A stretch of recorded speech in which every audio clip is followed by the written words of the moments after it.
Olá pessoal, sejam bem-vindos a mais uma aula do nosso canal de aula de anatomia. Pessoal, o que a gente percebe nas aulas práticas ou depois que a gente dá aula de articulações é que a aula de articulações é uma aula que ela apresenta muitos nomes diferentes, muitos conceitos diferentes e nomes às vezes um pouco parecidos que acabam confundindo um pouco a cabeça do aluno. Então, para complementar a aula de articulações, que a gente já colocou no nosso canal, depois, quem não assistiu, assiste primeiro a aula de articulações para depois assistir essa aula aqui. Então, para complementar essa aula, eu elaborei aqui um mapa conceitual onde a gente pode ter uma visão geral de classificação, de nome das articulações, de tipos e subtipos de articulação, para tentar facilitar um pouco o entendimento de vocês, tá joia? Então vamos dar uma olhadinha nesse mapa conceitual que eu fiz sobre as articulações do corpo humano.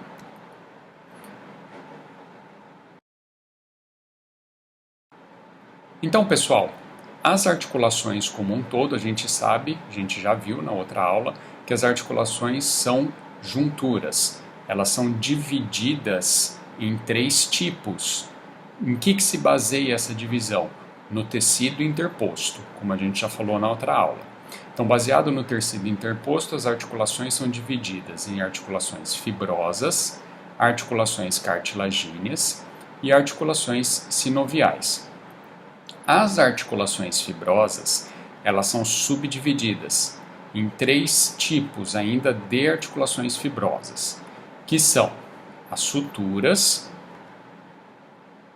A sutura, por sua vez, baseado no tipo ou na forma da margem dos ossos que se articula, ela é classificada morfologicamente.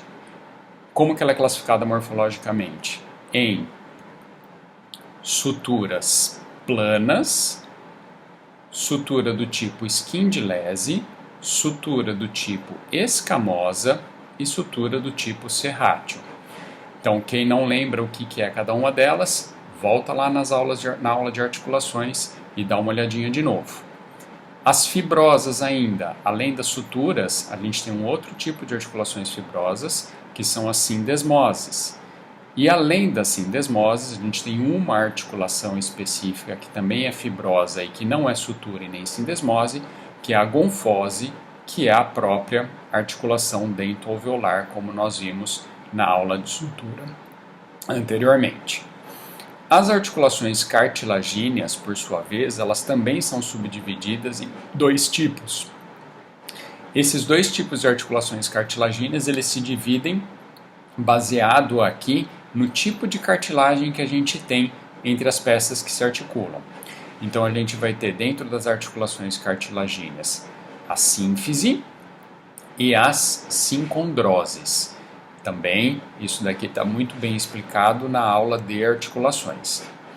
Por fim, as articulações sinoviais, elas não são subdivididas assim logo de cara. Não existem tipos de articulações sinoviais, como tem as cartilagíneas, por exemplo, que depende do tipo de cartilagem, ou como são as fibrosas, que depende da quantidade de tecido interposto ou da localização.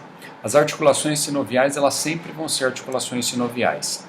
O que a gente tem nas articulações sinoviais que a gente precisa ressaltar?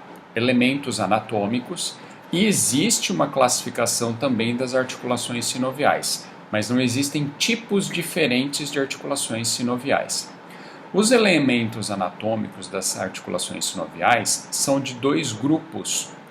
O primeiro grupo são os elementos essenciais, que são aqueles elementos presentes em todas as articulações sinoviais.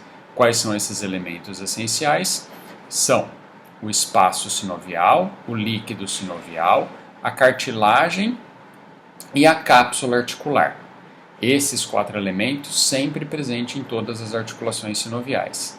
Além dos elementos essenciais, a gente tem os elementos acessórios, que os elementos acessórios eles podem ou não estar presentes nas articulações sinoviais.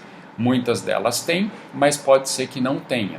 Os elementos anatômicos acessórios são o ligamento, o disco, o menisco, o lábio articular, a bolsa sinovial e a bainha sinovial. Ressalto aqui que alguns autores consideram bolsa sinovial e bainha sinovial como os elementos anatômicos anexos aos músculos, mas tem autores também que o consideram como elemento anatômico das articulações sinoviais. E por fim, a classificação das articulações sinoviais, em geral, ela é feita baseada em 2 critérios, que são o critério morfológico. Então, dentro do critério morfológico, a gente olha para a superfície dos ossos que se articulam, e aí a gente classifica essas articulações em selar, que são aquelas articulações que apresentam pelo menos uma das superfícies em forma de cela, plana, que são articulações que têm a superfície plana, elas fazem deslizamento, trocoidea, que são aquelas articulações que têm uma das superfícies articulares na forma de um cilindro, gimble, que são aquelas articulações sinoviais que só fazem o movimento de flexão e extensão, a esferoidea, que são as articulações sinoviais que só uma das partes que se articulam tem a forma de uma esfera, e a condilar, que são as articulações sinoviais que uma das formas, um dos ossos que se articulam, eles têm a forma elíptica. E por fim, a classificação funcional quanto ao número de eixos onde ela faz o movimento. Então, se a articulação sinovial ela fizer movimento em cima de fizer movimento em cima de alguma coisa que não seja um eixo, ou seja, se essa articulação só fizer deslizamento, ela vai ser classificada como não axial, porque ela não está girando em torno de um eixo especificamente. Agora, quando ela gira em torno de um eixo, se for em cima de um eixo só, ela é monoaxial. Se ela for realizar movimento em cima de 2 eixos, ela passa a ser biaxial. E se ela realizar movimento em cima de 3 eixos, ela passa a ser triaxial. Então, nesse esquema que eu elaborei aqui para vocês, para ficar mais fácil, eu dividi em cores. Tudo que tiver em azul, verde aqui, são articulações fibrosas. Aquilo que você está vendo em azul são as articulações cartilagíneas. E aquilo que você está vendo em amarelo se referem às articulações sinoviais. Então esse mapa conceitual que eu apresentei aqui para vocês foi uma forma de tentar facilitar o entendimento de vocês a respeito do estudo das articulações. Espero que tenha ajudado. Se você gostou desse vídeo, compartilha, clica no like e se inscreve no nosso canal para que a gente tenha mais vídeos como esse para ajudar o estudo da anatomia de vocês. Tá bom? Pessoal, um grande abraço e até a próxima.